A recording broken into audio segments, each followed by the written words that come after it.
Hi everyone, I'm Dr. Mark LeMay and welcome back to this week's Patient Wins. I've got 3 really good ones for you this week. They're all nutrition patients again. And the first one up here is a 48-year-old female who had moderate to severe hot flashes at night.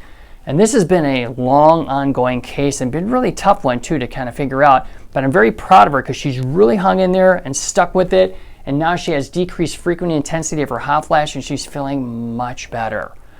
Now the next one here is a 60-year-old female.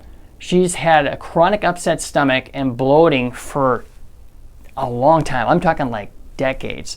And so she comes in and she's like, I just want to get rid of this stomach upset and bloating that's going on. And then we can start working on some weight loss. And so far in 2 months, all that bloating and stomach upset is gone. So now we can start working on the losing weight. So this is going to be really good. And then the last one right here, this is an ongoing case that I've had of a 72-year-old female who originally came in here with constipation, weight gain, fatigue. I mean, there's a bunch of different things that were going on with her. And she confided in me, she said, I've had constipation since I was a little girl. So this has been going on for her whole life. And in just 10 months, check this out, she's lost 21 pounds. Her constipation is gone, which is, for her, she's like, this is amazing. And here's the fun part, because we have a Tanita scale, so we always check all of our patients' weight, but we also check their metabolic age, which is how fast is your metabolism.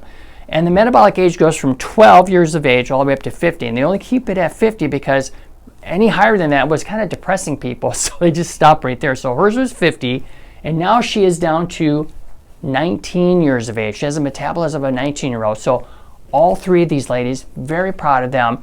And if you want to get on the Patient Win board, give our office a call, and we'll see you next week on Patient Wins.